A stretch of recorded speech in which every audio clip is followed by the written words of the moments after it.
नमस्कार। संविधान की विशेषता। संविधान की विशेषता में ये आखिरी टॉपिक है, 17वां विशेषता है सहकारी समितियां। सहकारी समितियां, कोऑपरेटिव सोसाइटी। तो चलिए शुरू करते हैं हमारा टॉपिक। नमस्कार, मैं पवन कुमार स्वागत करता हूं अपने इस यूट्यूब चैनल पे। इसका नाम है पवन पॉलिटी पॉइंट और आज का हमारा टॉपिक है सहकारी समितियां। ये जो सहकारी समितियां हैं 2011 के 97वें संविधान संशोधन अधिनियम के द्वारा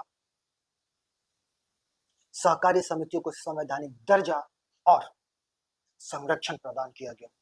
सहकारी समितियों को संवैधानिक दर्जा और संरक्षण 2011 में प्रदान किया गया।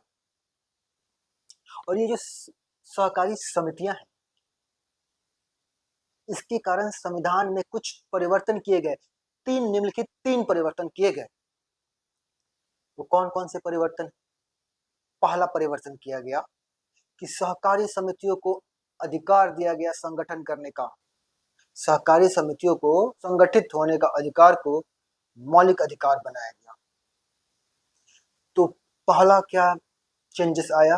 अनुच्छेद 19 के द्वारा सहकारी समितियों को संगठन करने के अधिकार को मौलिक अधिकार बनाया गया।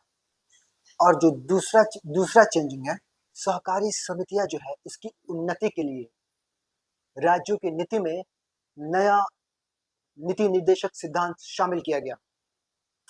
तो इसके इम्प्रूवमेंट के लिए, प्रमोशन के लिए, सहकारी समितियों के लिए राज्य की नीतियों में नया निर्देशक सिद्धांत जोड़ा गया। और जो तीसरी चेंजिंग में हम लोग देखते हैं कि अनुच्छेद 9B को संविधान में जोड़ दिया गया और 9B का जो शीर्षक था वो है सहकारी समितियां। भाग 9B में बहुत सारे प्रावधान सम्मिलित है जो सुनिश्चित कराते हैं कि हमारे देश में जो सहकारी समितियां हैं वो लोकतांत्रिक, पेशेवर, स्वायत्ता, आर्थिक रूप से सुदृढ़ करने का कार्य करेंगे। ये जो संसद है, संसद को सशक्त करने का भी कार्य करती है।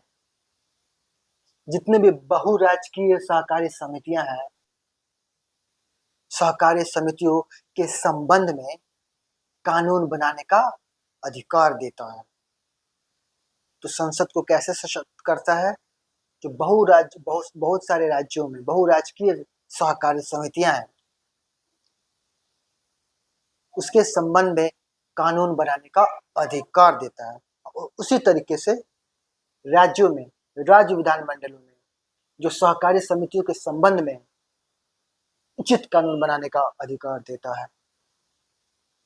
तो ये था हमारा सहकारी समिति। तो आज का जो टॉपिक है, इसके आधार पे एक प्रश्न तो बनता है और प्रश्न ये है कि सहकारी समिति को भारत के संविधान में कब जोड़ा गया, कब दर्जा दिया गया और संरक्षण कब प्रदान किया गया, और कौन से संशोधन अधिनियम के द्वारा इसको दर्जा और संरक्षण प्रदान किया गया। आपके जवाब कमेंट में जरूर दीजिएगा। मिलते हैं अगला टॉपिक में। ये तो पूरा का पूरा ये तीसरा चैप्टर था एम लक्ष्मीकांत का, उसमें से मैंने ये पूरा का पूरा ये चैप्टर रख दिया है संविधान की विशेषता में। पहले विशेषता से लेकर के 17वीं विशेषता तक मैंने संविधान की विशेषता बता रखा है अपने इस चैनल पे। तो कृपया serial wise part 1, part 2, part 1 से लेकर पार्ट 12 तक मैंने इसको कंप्लीट कर दिया है। 12 वीडियो बनाए मैंने संविधान की विशेषता पे। तो इस 12 वीडियो को देखने के बाद संविधान की विशेषता आप अच्छी तरह से जान लीजिएगा। लक्ष्मीकांत का अगला चैप्टर होगा प्रस्तावना। पार्ट 4 है लक्ष्मीकांत का प्रस्तावना। वो इसके बाद से मैं इसके ऊपर वीडियोस बनाऊंगा। अगर अच्छा लगा तो लाइक, शेयर एंड सब्सक्राइब। नमस्कार।